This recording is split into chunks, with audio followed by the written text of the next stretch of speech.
Poo is just funny though. Right, like it's it funny is. to talk about. Right. Like, as long as you say poo and not the other word, it has to be bleeped out, like so people know what we're saying. Yeah. But there's a joke that I'll do, like with cold opens and things. I'll ask people, how many people get hungry? And usually people are just like looking at me like, who are you? Like, what are you talking about? Like, none of y'all are hungry? None of y'all ever get hungry? And people are like, yeah. And I'm like, all right, if you're hungry, you can go to McDonald's, you can go to, say, Olive Garden, Applebee's, but a plumber's got your butt from there. Nobody thinks about needing a plumber until they have a problem. Right. When you call NAP, your problem becomes our problem until it's not a problem. Hey, hit that plug, baby. Yeah. All right. It's a plug, but it's also poo is just funny. It gets people laughing. All of you guys were laughing about it.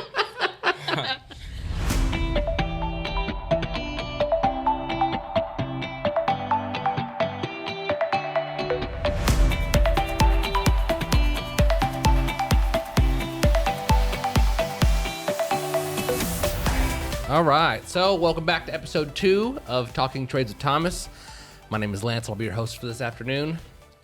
To my left, we have Byron, our president. The greatest jobs president that God ever created. We have Mrs. Lee Cooper. She is our procurement manager. And today we have a special guest, Mr. Johnny from North American Plumbing. Go ahead and introduce yourself, sir. I'm Johnny with North American Plumbing. No. No. He's who you said you were. Yeah. Thank you for the introduction. I need nothing else. No. We're North American Plumbing, not to be confused with another plumbing company here in North Alabama. We're actually NAP Plumbing now. We've rebranded some. It stands for Not a Problem Plumbing. Not a problem. Just Not to a problem. keep the confusion of the two companies, I don't know, at bay or whatever you want to say. Oh, so it's not North American Plumbing. It's Not a Problem Plumbing. It's we're like Share. It's just NAP. It's just NAP. Yeah. I don't know. What That's a good way to remember it, though. I'll remember it better that way. Not a problem. Yeah, not a problem. Oh, the soul-sucking, never-aging demon plumbing company. I'm kidding. Share's great, but Sound like we got bad info. On what? No, it is North American Is it? Plumbing. Okay, so That's he our was right. that's our DBA. It started, but it was just sort of Somebody else kind of has that those initials or something, and Yeah, they're North Alabama Plumbing. oh, I gotcha. Just threw a Thank plug you. out to my competition, but everybody thinks I'm them anyway. So, Oh, but All right, so today we'll be going over the labor force, common issues in the workplace, service calls, all that stuff. right. Biggest concerns for customers, prices, and just how everything is going up, and customers are concerned about it, and we need to help relay why these prices are going up, and just educate the general consumer. And energy codes and how it's playing in with all of our trades, plumbing, HVAC, electric. So, Byron, you want to start us off with the first question? Yeah, I want to get back to the labor force, or start with the labor force. That's where I want to start. Yeah. So, we struggle to keep and find good people. I didn't know, is that something you struggle with, your company has a hard time dealing with? Because I know, there's actual certifications your guys have to right, to isn't hold that for the true? most part. Yeah, because you So, have to be like you have to have a master plumber, right? That's me. That's Yes. you. journeyman. And then your journeymen work then underneath apprentice you, plumbing, and then yeah. okay, so they all Right. it's kind of like our gas fit and stuff. Yeah. So I just curious if it's hard to find good people, and what are the things you doing to kind of combat that? Well, I see my employees as my teammates and fellow tradesmen, and I treat them as such. I kind of put them up on a pedestal, but rightfully so. Like, I wouldn't have a company without Right. the people that luckily I've been able to recruit. Absolutely. Now, we do have people that come through that take advantage of us or whatever, and unfortunately they don't work out at the company, but we try to treat our employees like adults and like teammates, and that seems to be I don't know how else to put it, but that seems to be our secret to being able to get people. And then it's been word of mouth. Like, I've been in the trade for 18 years in this town. So when I started a business, like, I was able to kind of recruit some of the people that I knew. And just been treating people the way I would want to be treated. But at the same time, if you treat some people well, then they end up taking advantage of you because they see you as being soft or not paying close enough attention and not being over the top of them to where, No. I guess I don't, that's been my experience. How many employees do you have? Right now, we're down to, let's see, we're at 8, and then it's my business partner and I as well. Are you still physically working out in the field? I do a lot of sales and networking for the company, but a bird in the hand is worth two in the bush.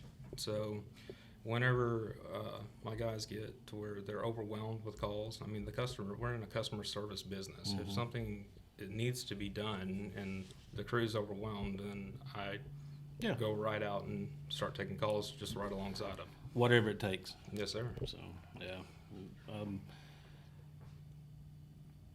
We've been fortunate to where myself and Robert, we don't have to get out in the field anymore. So, But you have, I know, even as last year, I know Yeah, Robert I would mean, run out and run service calls. a year and a half, He'd 2 go years sell ago, I units, was too. still out doing set-outs. Right. Starting up units, helping out on change-outs. It's not been that long ago, so. Well, that's the best part about you hardworking blue collar boys. No matter how big you get, if there's a hole somewhere that needs to be filled, you guys know how to do it. You all went out there and make sure it gets handled. No, I'm lucky because I have a business partner that handles a lot of the office admin things. But with me personally, I feel more comfortable doing plumbing, honestly. Yeah. Yeah. It's like a guilty pleasure of mine whenever we're so busy that I'm actually able to go out and be the one doing the calls. And Yeah, you I mentioned. don't even introduce myself as the owner. I just go and do calls. And they're like, wow, you're the owner and you're out here doing this? I'm like, yeah, I'd rather be out here than, Yeah. So I know it gets done right. No, Oh. I'm kidding. You said you've been doing this for a long time. How long have you been doing in the plumbing work? I've been in it for 18 years. Dang, that's quite a while. That's how most of us get in it. Family members do it. We work as kids during the summer with them, and we get sucked into it. And that's how most of us, Yeah. are still in this industry. But you're right. We have one thing to offer as a service company and trades in general, and that's customer service. Right, And that service is either good or bad. right. There's no in between. So we try to do everything we can to make that a good experience for the customer, which is unfair sometimes because we all make mistakes. Oh, yeah. Yeah. I think it's good too for your employees. Then they see you come out there, the owner, the boss come out there on their job. I mean, that shows, that gives them, I'm sure they respect you for doing that and makes them feel good, Yeah, I feel a little special, Yeah, well, like, he's not asking us to do something he wouldn't come out here and do with us. You know what I mean? Yeah, lead by example type stuff. No, I definitely think the customer, if they ever got wind, like, oh, the owner's out here fixing my stuff, like that's awesome. Like, it makes it feel special. Well, and I do have, as I said, I got a business partner. He owns a lot of other businesses, and he's been a business mentor for me. And one of the things James told me when we first went into business and we started to grow, he said, you can lead by fear or you can lead by love. And basically, mistakes are going to happen. There is no ifs, ands, or buts about it. And basically having a plan for how you're going to deal with them before they happen is, it behooves you to have one. And you want your employees to run to you when they make a mistake, not try to hide it from you. Yeah. And if they run to me when something happens, then I can help them fix it. And really, honest mistakes happen. And what I tell the customers, if this does happen and this scenario plays out on their project or whatever, I just let them know, just give us a chance to fix it, and we're going to make everything right. And unfortunately, we're not perfect, and none of us are perfect, but we will make sure that you're happy when we're done with this. Absolutely. And if there's any loose end that somebody didn't tie up, or even myself sometimes, I'm not going to pretend to be perfect. I've been in it 18 years. I'm still learning every day. Things can be overlooked. And that's not an excuse to just to Do a crappy job. to do a crappy Yeah. job. It's not. These events are few and far between. Yeah. Luckily, Yeah. I have a great crew. I think the world of them. Yeah. But if it does happen, they come running to me. Yeah, that's good, because a lot of times, I know exactly what you mean. Like, a lot of times they will try to hide it. They don't want their boss to know, Oh, you know? exactly. And I love that lead by love. I love that. That's great. Yeah. I know. I'm always been a lead by fear type of guy. But, gotta find that fine line. Oh, unfortunately, I mean, there are egregious acts that have been committed by, former employees, and yeah, you fire them. No ifs, ands, or buts about it. Of course, yeah. But if it's an honest mistake, it's just that. It's Yeah. an honest mistake. I've been in it 18 years, so you've been in it a long time, so I'm sure I'm preaching to the choir here on this. All right, well, that just leads kind of into my next question.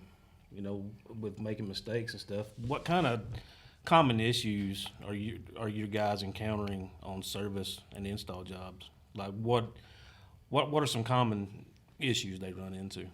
Well, this is actually in our the state examination.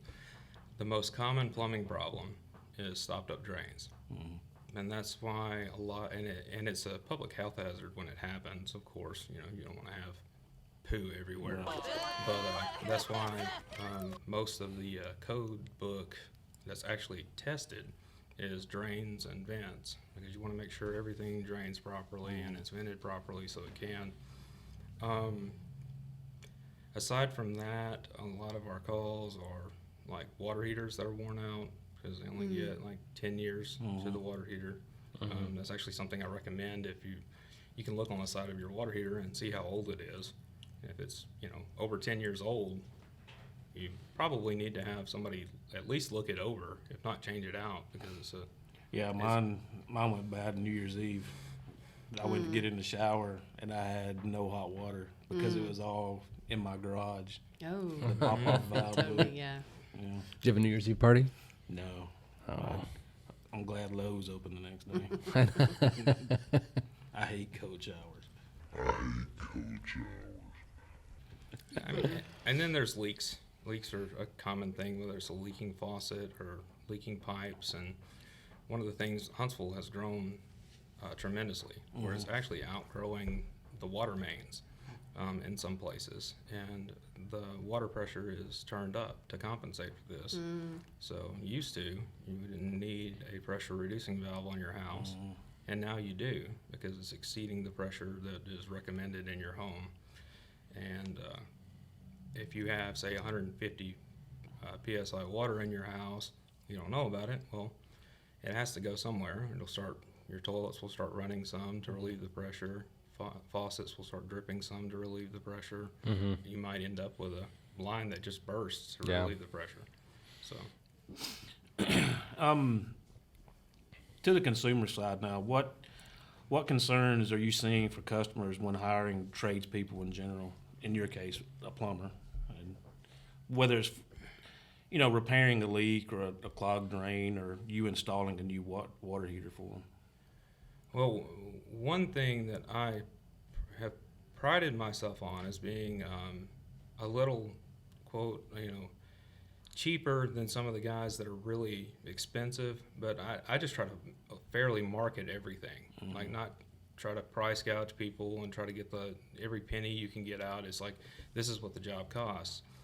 Now, unfortunately, here in the past couple of years, material costs have gone up tremendously to where used to, a couple of years ago, something cost $1,200. Well, now it's $1,800. It's been a significant price increase on materials.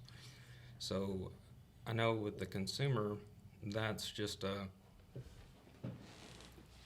I don't know, that's hard for me to explain, especially if somebody has come through as a tradesman that wasn't honest to them before, and then now you can say, well, 2 years ago it was just this much, why is it this much now? And this is the first time they've ever seen me. Well, not only with the price decreases, but this is something we struggle with as well, just inventory, being able to keep enough inventory on hand, because, people in places run out of stuff all the time. So do you all struggle with that as well, just being able to stay fully stocked and We with do. your inventory? We do, to some degree. A lot of it, it just depends upon the project. There's a lot of different projects that we do.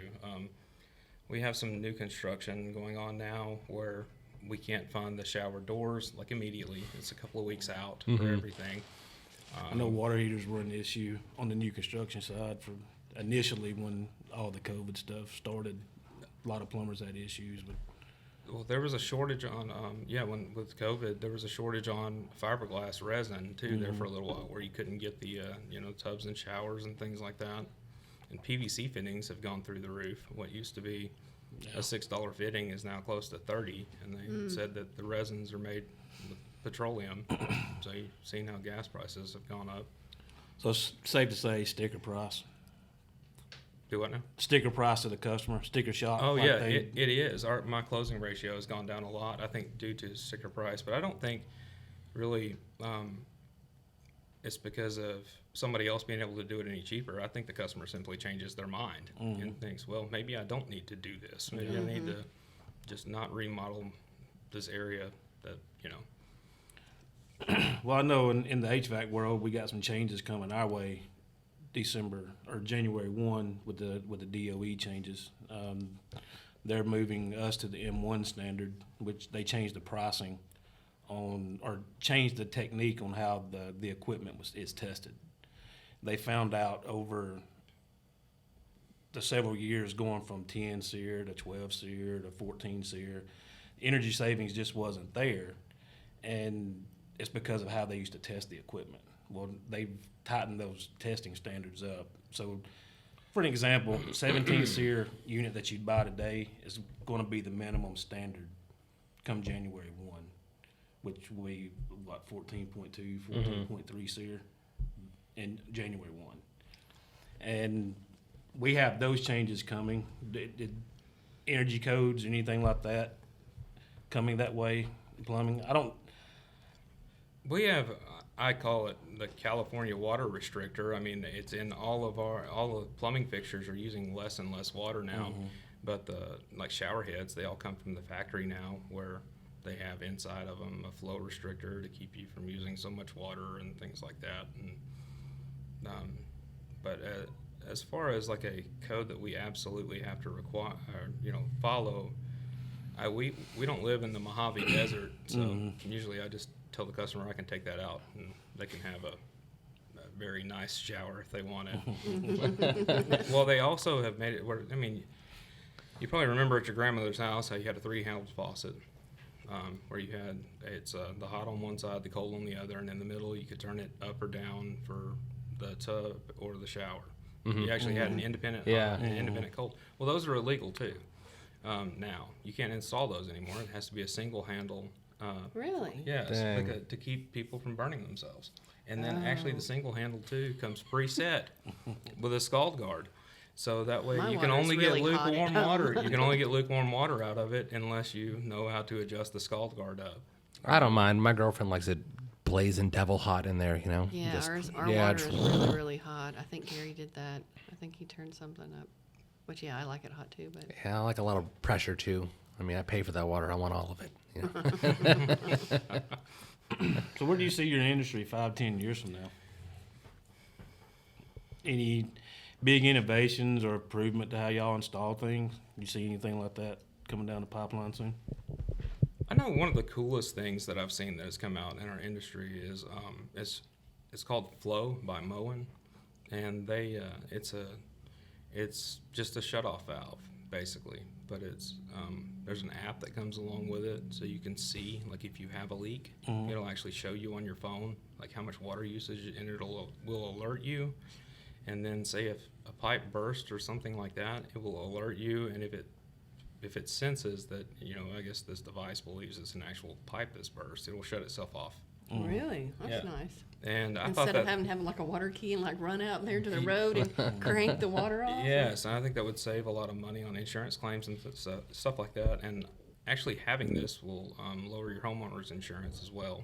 Wow. And their commercial actually shows a dad like looking at his phone and trying to get his daughter out of the shower, and she's been in there too long, you so he shut just it hits a off on her? button, shuts the water off. So it's a pretty funny little. Can you imagine back in the day having to like call somebody for help? Like you got to use the rotary phone, and you got to run out there with the little spigot, Yes, yeah. Oh, it's a whole event. Oh, dang. Yeah, we've had some of our customers have pipes freeze in the attic, like sprinkler systems and stuff, and they be out of town. Older lady in Madison, I can't remember her name, but she, like several $1,000s worth of water damage. She'd go for a week. Coldest week we've had in a long time. Pipe froze and burst in the attic. And she was gone a week, just water running in her house. She's probably in Florida trying to escape the cold.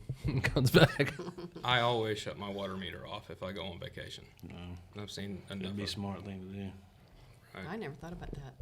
I don't Yeah. ever go on vacation in the wintertime anyways. I don't really go on vacation, but it's still good to Well, it don't know. have to be the wintertime. You can get a No. leak anytime. Well, that's true, I guess, yeah. You get back, and a lot of people now don't even know their neighbors, and their neighbor could be like, "Yeah, I saw water pouring out of their garage, and didn't know what to do Right. about it." Yeah. Before we get to the last question, I want to kind of go back to the topic of Huntsville growing rapidly. And you said like it's growing so fast, it's like outgrowing like the water pipelines, or like how? No, they're. You'll see it on the side of the road. I mean, they're doing a great job of trying to keep up with it, but you'll see on the side of the road like there'll be a crew and some large piping. They're putting in new mains and things like that. Yeah. But until that's done, to keep up with it, they're actually raising the pressure in the to keep up with demand. To push more water Yeah. to everybody that needs to go to. Because I mean, you on so many websites and forums, you see Huntsville is still the number one place to live in the country, and so I think we're going to grow exponentially, continue like within the next 10 years. I think we're just going to keep growing and growing and growing. And do you see that being a problem here, like within 10 years? A problem? Like if they don't, I don't know, expand or find a permanent solution. I mean, if I think they. he's saying there's a problem now. Well, I mean, Oh, do you see it being like a citywide problem, like a Well, huge problem? Well, I mean, I love Huntsville. I love where I live, and I don't see it being a problem as far as it's just one of those things where sometimes you outpunch your coverage a little bit, but I think that they're realizing it and keeping up with it. So Yeah. I don't see it just exponentially like just going off of a cliff or something like that. But that's why you do need PRVs on your home, is course. because this is a way that I'm trying to choose my words carefully because I love my city. I'm not trying to say there's Huntsville's doing anything bad. They're the number one city to No, live in. yeah, I love Huntsville. welcome people to move to Huntsville. The more Yeah. people that move to Huntsville, the more plumbing See, they're going to need. I'm half and half. When I used to bartend, I'd play a little game. Like I would feel out the person who I was talking to if they were thinking about moving to Huntsville. If I felt like you were good, you're a good, decent person, you'd bring economic growth to Huntsville, I'd be like, move here now. Oh, yeah. Come here now, buy a house. If I thought you were in any way, or like you were just here for Can you capital swear- gains, Can you swear on podcast? I'm gonna bleep it out. Okay. But if I thought, Yeah, there was some F-bombs dropped last week. but if I thought you were like just here to like buy a bunch We of had condos, to take it down because of that. yeah, we had to re-edit it for a few reasons, but How did you not catch it the first time? because I say it all the time. It just kind of comes out. Army, I try not to swear Just say anymore, dude. but So it was you, not me, huh? yeah. That's good. Anyways, if I felt like they were here for not good reasons or not wanting to come here just for like capital, I would lie. Like, oh, this city's terrible. It's awful. Oh, yeah. We had the biggest crack problem here. Don't even come here. Oh yeah. Oh, yeah, gigantic mosquitoes. Huge mosquitoes. Oh yeah, I would make Alligators. up all kinds of stuff. But if I There's thought alligator. you were a good, decent person Definitely and you're there are gonna alligators. help out, that was a little game I played. But no, I see us getting. Those two things don't lie. There are huge mosquitoes in Alabama. And alligators. Yeah, and there are alligators. And there's bears that were coming through a few years back. Yeah, All of a sudden, we were invaded by bears one year. yeah. We did. All right. You want to go over our last question? What is our last question? So where do you see your industry? Not only just trades, but plumbing in general, 5 to 10 years from now. And what innovations or improvements are coming down the pipeline for plumbing in general? I thought I just asked that question. Did we? Did I? We got off topic on it about me. Apparently, it was like I didn't have the vibe check that I liked Huntsville, but I really do like Huntsville. I think they're doing a great job. We got off on that, but no. I need you to start paying attention. I think one of the things that really does concern me, though, hot in here. about the industry is the lack of tradesmen. Not just in plumbing, but also in Yeah. HVAC and other things. Huntsville is like flooded out with engineering companies Yeah. and things like that and engineers, but as far as plumbers go, I don't think a kid grows up wanting to be a plumber anymore. I don't think anybody grows up wanting to be a plumber anymore, really, or HVAC. It's like, I know how I got into it was my grandfather owned a heavy equipment business. Yeah, well, And I digging. started digging, and then I started digging for plumbers, and then I ended up, it was just the culture was different 20, 25 years ago. oh yeah. Yeah. Oh yeah. You weren't told you had to go to college. Right. Now, like my daughter's age, that's all they heard. Right. Go to school. You gotta But go now to that's college. almost coming full circle again, and they're saying no. Go find a trade. Well, I think a lot of people are college ain't realizing worth it. that. Yeah. It's a waste of money, and it's a scam, and it's too liberal. Well, whether it's electrician, plumber, heating and cooling, gas fitter, heavy equipment driver, whatever,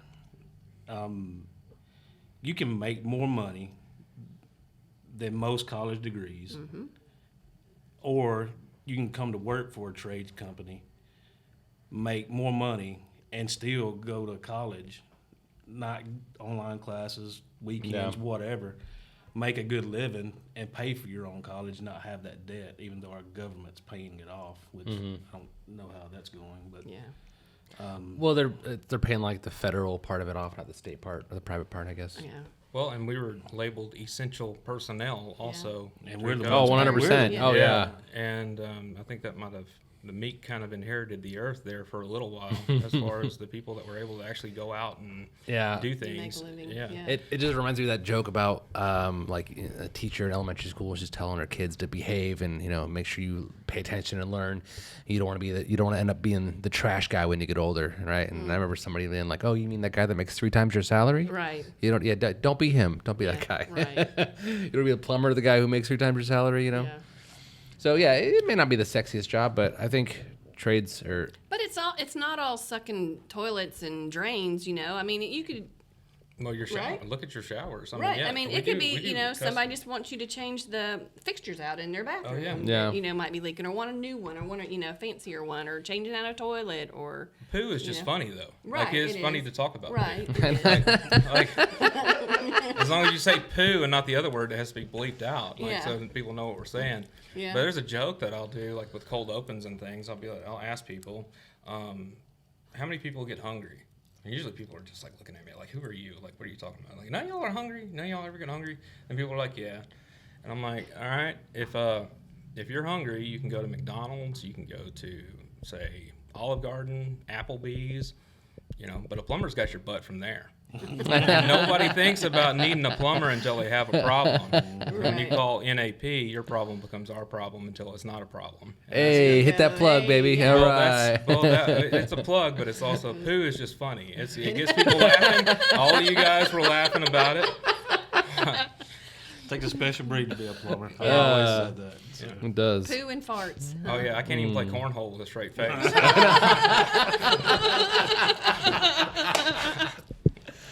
I will never be able to Alright. play cornhole with a straight face again. Lee, you got anything to add? Well, no, I wanted to, so when you hire like a kid off the street looking for a job, he comes to you. So he'll start out as an apprentice. Right. And then when does he just have to kind of get some of the experience under his belt, and then he can go? Does he have to take classes, or can he just go take his journeyman, test, or how does that work? Well, it's a 2-year on-the-job training sort of is required before you're eligible to take the state test.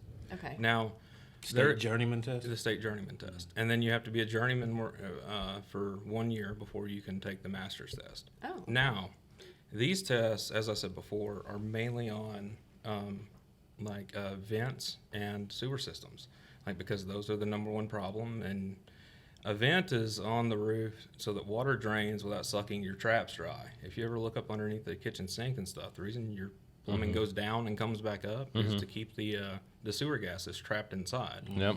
Well, the reason it goes up through the roof, and it has to have the one going up through the roof, is so it'll actually drain. That reminds me of the the vapor lock. the pee pipe, right? Not pee. The pee pipe. Yeah, The but poo pipe, pee pipe, whatever. no, like there's a divot in the pipe so the the pee gas trap. or air. Yeah, Yes.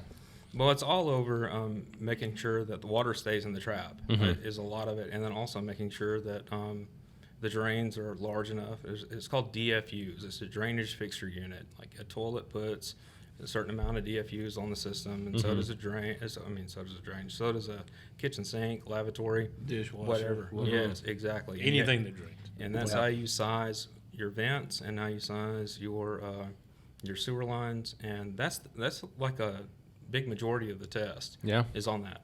So you can become a plumber on paper, a master plumber on paper in 3 years, if you're good at taking tests and good at studying and things like that. Now, does that mean you can go out and, diagnose problems and fix them? Mm-hmm. And you're shaking your head because I'm preaching to the choir. I'm sure that you have guys that have come through and they have every credential in the world that they could possibly have. We have guys straight out of some school from Texas saying, I want $35 an hour to be a service tech. Well, tell me what you've done real world. Well, I don't have any actual experience on the job. That you're not worth $35 an hour. Right. What they teach you in a closed, fixed environment has nothing to do. It teaches you concepts and principles. That's all it does in the classroom. Yeah. Out there in the field is where you do your learning. Right. And most trades, whether it's electricians, plumbers, or heating and cooling guys, they can come in and learn and get that experience. And in a year's time, you could be a lead installer, maintenance tech, or even a service tech. In a year's time, making OJT, baby. $50,000 to $100,000 a year, depending on the person and what they really want. And it's their work ethic and drive, because if you come like a kid off the street, if you come in and basically you're just there to earn a paycheck, well, what's going to happen is like my crew would just eat you alive. Like Right. they'd be like, you got to get this guy out of here. He's not worth anything or nothing like that. Like he's not helping us. Like basically, but if they're a go-getter, what's going to happen is one of the guys is really going to see something in them and take them underneath their wing Right. and start teaching them as much as they can. And because we were That's all cool. there too. We all started out somewhere. And that's how, it's the drive that really makes a tradesman. It's it's amazing because there's different types of people in the world. Somebody that could show up and just use anything as an excuse to not do a job. Like, well, the door was locked. Well, did you jiggle the handle a little bit? They said it was going to be unlocked. Well, So no, you got I a didn't even cell try that. phone, I just call went home. somebody. I just went home. The door, or you could have somebody that's like, well, all right, we're supposed to be here. Like the door's locked. I don't care if I got to go get the key. What do I need to do? Like we're getting in. We're going to complete this task. Yeah. And I could take somebody that knows absolutely nothing about heating and cooling, that has a desire to learn a trade, has good work ethic, can show up every day and come to work. I would take that person over somebody that has 2 or 3 years experience and just thinks they know everything, that calls out once a week or stays sick all the time, excuses. I call it the Monday morning sickness. A lot of brown people, bottle flu. a lot of people lay out on Mondays. So, but I don't know. It's. I'm not saying the work's not hard, because it can be. Oh, it can be. But you can make a good living in a trade. Oh yeah. If you want to come in, put your nose down, plow through all the stuff, and there's money to be made in a trade. And I wish more people understood that. Well, and in your head, it's a mindset too. It's like, well, I'm here to solve this problem. Like, what am I gonna do? Call somebody else? Like, oh, this got hard. Well, I'm bailing. Like, and having that mindset in a younger guy, where it's like, basically, this is my job. Like, I'm doing this. Like, we're gonna figure this out. Come heck or high water, whatever. That's Deep an or high water. admirable quality. One of the things in them too is the ambition is there, and a lot of the guys coming in, and like you said, they have certificates or they've seen some stuff, and they really truly believe. You can look in their eyes that they are, they already have it all figured out, and they're God's gift to everything and all of that, and that's because they've been able to Pooh. they've been able to. I can see it in your eyes. Yeah. Well, I mean, you can see that ambition and drive, and you don't want to kill it, but you want to also like guide them and let them know that you don't know what you don't know. Like, Yeah. you really don't. You Little haven't- course correction. Yeah. Well, you haven't been in a lot of the real world circumstances and been able to see different things to where you can figure stuff out. on the fly, and a lot of it is we haven't seen everything. You haven't either with a long career, but you have like a Rolodex in your brain, and to where you think, okay, what could this be? This is a tough one. What can this be? Let's go through a checklist. Let's think of this, that. I guess I'm trailed off there, but it takes a while to build that Rolodex. But in a lot of cases, it takes. There's no book or no classroom is going to teach you how to fix that. It comes from that experience and failing to fix it the first time. That's where I learned the most, out making mistakes in the field. Mm-hmm. Oh yeah, and learning from things I do wrong. Yeah. So. And a tradesman's real resume is his tools. And it comes from this too. Like I always do, I want to see their tools, because yes, you've been out in the field and you've been stuck out there until late at night trying to complete a task, and you're thinking there's got to be some better way of doing this, or if I only had this one tool or whatever, it would have made it a whole lot easier. And yeah, you go and you buy that and you invest in yourself so that don't happen to you anymore. And then you end up accumulating tools throughout your career. Like a tradesman's real resume is his tools. Yeah, you're right. That's interesting. Well, And I've given all mine away. I'm not a tradesman. Yeah. Well, yeah, you feel like you just showed up at the job site naked if you just pull up in a white pickup truck, and you're like, well, I could solve all this, but I don't have the tools to do it. I'm leaving. Hey, come over. I can and do this. advise. Yeah. I will advise how to fix it. But that was mine and Robert's hardest thing, was getting rid Putting of them down. getting rid of the tools, and to focus on. I think he gave a lot of his away, like to. Oh, I did too. We Yeah. both have I've given all mine away. Yeah. I found myself having to go buy a new drill myself for at home because I let somebody else have it. But it took that to focus on things we were hired to focus on. Right. So, no. but All right. With that being said, we're about at the 30-minute mark. You got can you give us your best plumbing joke to end us out? You got any good ones that you tell all the time? My best plumbing joke? Yeah. Just kind of put him on the spot. Well, crap, I already gave you that. This is a bunch of poo. I didn't know I had to come up with something here. No, that's totally good. All right, we're going to wrap it up real quick. Before we do, well, go ahead. if you can't tell us a joke, just tell the people how they can. Was you gonna do it? Yeah. I just never know with you. I just don't want to leave them our guess. Go ahead and look into this camera right here and go ahead and give out your name, your number, information, where they can find you at, your website, and how they get a hold of you, okay? All right, my name is Johnny Bell. My nickname is the North American Plumber. I own NAP Plumbing. You can reach us at 256-693-9251. I have an awesome,